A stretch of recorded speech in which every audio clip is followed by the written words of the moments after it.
125 CrPC को लेकर एक जजमेंट आया ऑनरेबल सुप्रीम कोर्ट से और उसे लेकर काफ़ी बेचैनी देखी गई है मुस्लिम समुदाय में। All India Muslim personal law board के द्वारा कुछ रेजोल्यूशंस पारित किए गए हैं और इसमें जो मामले उठाए गए हैं उसमें पहला मामला ही 125 सीआरपीसी से संबंधित है, जो एलिमोनी से रिलेटेड है कि कोई भी ऐसी पीड़िता जिसको तलाक दिया गया है उसको भी 125 सीआरपीसी के अंतर्गत एलिमनी दिया जाएगा।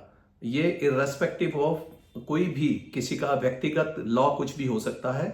इसको बताया गया है कि ये रिलीजन न्यूट्रल प्रोविजन है और इसके पहले भी इसके जो इंटरप्रिटेशंस हुए हैं वो इसी प्रकार से किए गए हैं, लेकिन इसका विरोध किया जा रहा है all India Muslim personal law board के द्वारा।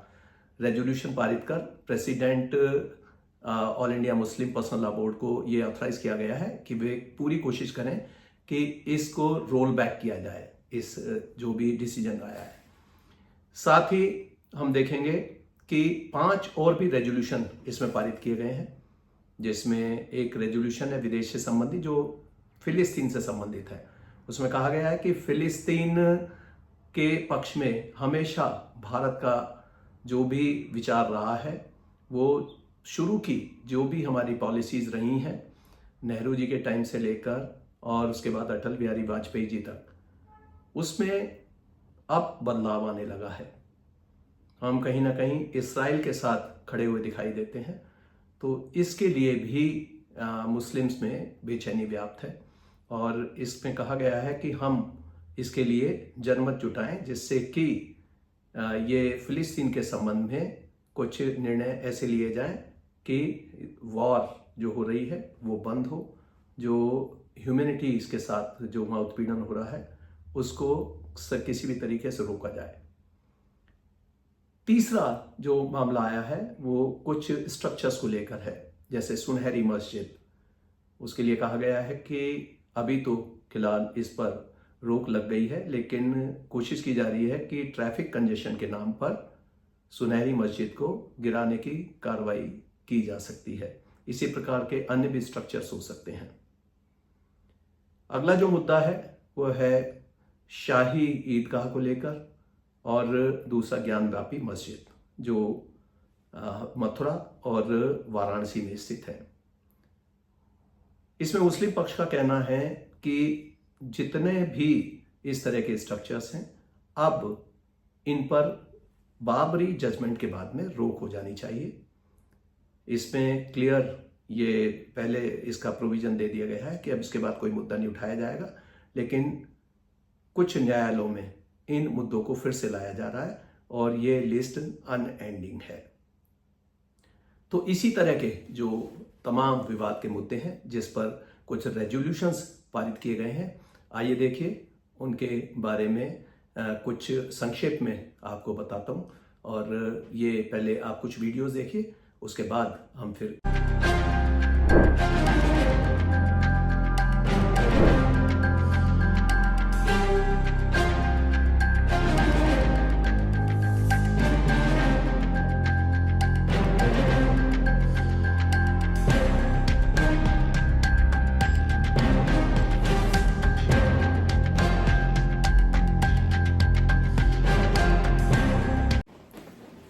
गुजारा भत्ता के बारे में जो 125 सीआरपीसी है ये बिल्कुल रिलीजन न्यूट्रल है। इसमें all India Muslim personal law board के द्वारा जो ओपिनियन दी गई है उसमें कहा गया है कि यह है हमारे शरीयत के खिलाफ है, इस्लामिक लॉ के खिलाफ है। हालांकि उन्होंने ये भी कहा है कि तलाक को एक वर्स्ट चीज माना गया है होली प्रॉफिट के द्वारा, लेकिन यदि और कोई रास्ता नहीं बचता तो शांति बनाए रखने के लिए आवश्यक है कि तलाक लिया जाए। और इसमें जो अभी तक के निर्णय आए हैं, इद्दत के दौरान मेंटेनेंस की बात इसमें कही गई थी कि वो दिया जाता है, लेकिन 125 सीआरपीसी में उसके बाद भी जो गुजारा भत्ता देने का प्रावधान है, लेकिन इस पर कहीं कहीं मतभेद है। इसमें कहा जा रहा है कि जब एक बार शादी टूट गई तो उसके बाद जो एक्स हस्बैंड है ये उसके खिलाफ है, इस तरह का उसके ऊपर दंड नहीं पड़ना चाहिए। तो अभी जो ऑनरेबल सुप्रीम कोर्ट की इसमें रूलिंग आई है उससे तो अब ये रिलीजन स्पेसिफिक ना होकर ये सभी धर्मों के लिए सामान्य कर दिया गया है और इसमें प्रत्येक धर्म की जो महिला है उसको अधिकार रहेगा कि वह गुजारा भत्ता ले सके और इसलिए मुस्लिम महिलाएं जो तलाकशुदा हैं वो भी इसकी पात्र रहेंगी। सारी दुनिया में और ख़ास तरीके पर हिंदुस्तान में मुसलमान अपने जीवन को गुजार रहा है। हम उसी लॉ को अपने लिए ज़रूरी समझते हैं और हम उसी को रखना चाहते हैं। ये ऐसी थी, लेकिन हम इसके खिलाफ कोई एहतजाज या सड़कों पर उतरने को बिल्कुल पसंद नहीं करते। हम ये समझते हैं कि फ़िरका परस्त लोगों की तरफ से ये एक मसला है जो सियासी मसला है, इसकी कोई वास्तविकता नहीं है। यूनिफॉर्म सिविल कोड जो उत्तराखंड में लागू किया गया था, इसे लेकर भी all India Muslim personal law board ने आपत्ति व्यक्त की है। उन्होंने एक पिटीशन तैयार कराया है और इसमें जो प्रेसिडेंट हैं all India Muslim personal law board के, उनको ऑथराइज किया गया है कि वो petition honourable high court Nainital Uttarakhand में दाखिल करें, जिससे कि इसको चैलेंज किया जा सके कि ये यूसीसी भी इस्लाम के खिलाफ है, इसलिए इसको समाप्त किया जाए। हमारा जो पर्सनल लॉ है उसको बाकायदा इसमें बनाए रखा जाए और सभी के लिए नियम अन्य धर्मों की तरह इस्लाम में भी लागू नहीं किए जा सकते। हम शरीयत का जो कानून है उसके हमें ज़्यादा सुविधाजनक है। सहित अन्य पूजा स्थलों पर जो बलात् कब्जा किया गया उसे विगत सरकार द्वारा कानूनी रूप से सही ठहरा दिया गया है।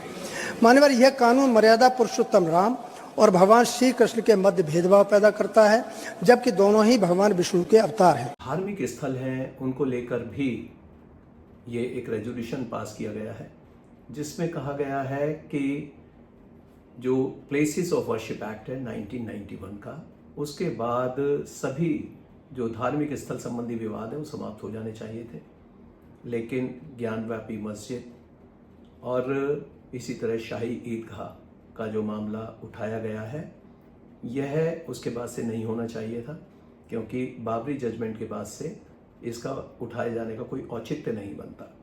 और इसी तरीके से सुनहरी मस्जिद को ट्रैफिक की आड़ में वहाँ गिराने का एक षड्यंत्र किया गया है और इसको अभी तो स्टे करा दिया गया, लेकिन अन्य स्थानों पर भी इस तरह की हरकतें हो सकती हैं। तो ये काफ़ी चिंता का विषय पूरी कम्युनिटी के लिए बताया जा रहा है और इसमें आप देखेंगे कि बहुत सारे मामले ऐसे हैं जो लोअर कोर्ट्स में लाए गए हैं और जिनका संज्ञान भी लिया गया है कोर्ट्स ने। तो अभी ये लीगल लड़ाई लंबी चलने वाली है। इसमें दोनों ही पक्षों के अपने काफ़ी मजबूत दलीलें दी जा रही हैं। 7 अक्टूबर 2023 सैटरडे, ये इजराइल में एक ऑस्पिशियस दिन था। आज के दिन तोरा पढ़ा जाता है, जो जूडाइज्म में सबसे इम्पोर्टेंट होली टेक्स्ट है। और इसी दिन हमास ने 5000 रॉकेट्स के साथ इजराइल पर हमला किया और इजराइल ने immediately state of war declare कर दी। כוחות חמאס פלשו הבוקר לשטח ישראל בבוקרו של יום חג ורצחו אזרחים תמימים, ילדים וקשישים. सारे सिटीजन्स को बॉम्ब शेल्टर्स में जाकर छुपने के लिए कहा गया है। कई रॉकेट्स इजराइल के आयरन डोम ने रोक लिए, लेकिन फिर भी एटलीस्ट 250 लोगों की जान गई है और 1500 से ज्यादा इंजर हुए हैं और अनगिनत लोगों को एज अ हॉस्टेज लिया गया है। Things are worse than they look on the news.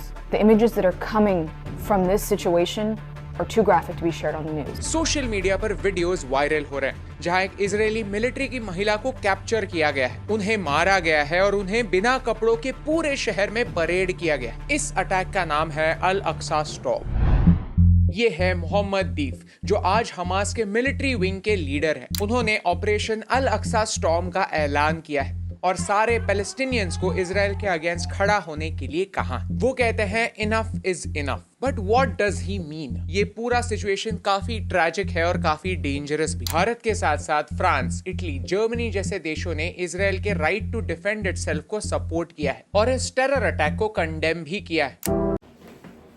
फिलिस्तीन को लेकर all India Muslim personal law board का कहना है कि अभी तक इंडिया का प्रिंसिपल स्टैंड हमेशा फिलिस्तीन के पक्ष में रहा, लेकिन अब जो वहाँ हालात हैं उनको देखते हुए भारत को नहीं चाहिए कि वह इसराइल का सहयोग करे। कोई भी जॉइंट मिलिट्री एक्सरसाइज या कोई भी सैन्य सामान आदि का संबंध इसराइल से नहीं रखना चाहिए। तो ये मुखर विरोध किया जा रहा है। अन्य देशों में भी इसी प्रकार से मुस्लिम कम्युनिटी फिलिस्तीन के पक्ष में और इसराइल के विरुद्ध आंदोलन कर रही है। तो भारत में भी यही पोजीशन सभी मुस्लिम समुदाय के द्वारा इसकी हमें इज्जत और कदर करनी चाहिए। एनडीएमसी को भी करनी चाहिए और भारत सरकार को भी करनी चाहिए। This mosque in India's capital Delhi is said to be nearly 150 years old, and for the past few weeks it has caused a stir on social media. But why? Because the New Delhi Municipal Council has released a notice asking for suggestions from the public about the removal of this mosque. Many historians have expressed their concerns about this proposal. 250-300 साल पहले बहुत सारी मकानात थे, रिहाइश की जगह थी, लोग रहते थे। उसमें बहुत सारे रिलीजियस साइट्स भी थी, उसमें गुरुद्वारा है, मंदिर है, मस्जिद है। इसमें प्रेसिडेंट हजरत मौलाना खालिद रहमानी के द्वारा अभी देखिए आगे क्या पहल की जाती है, क्योंकि ये रेजोल्यूशन पारित कर दिया गया है all India Muslim personal law board के द्वारा, और इसमें 5 इस तरह के ये मुद्दे उठाए गए थे जिनके बारे में हमने चर्चा की। आपकी क्या राय है इसके बारे में आप कमेंट बॉक्स में लिखिए, जिससे कि आगे इसमें बहस की जा सके।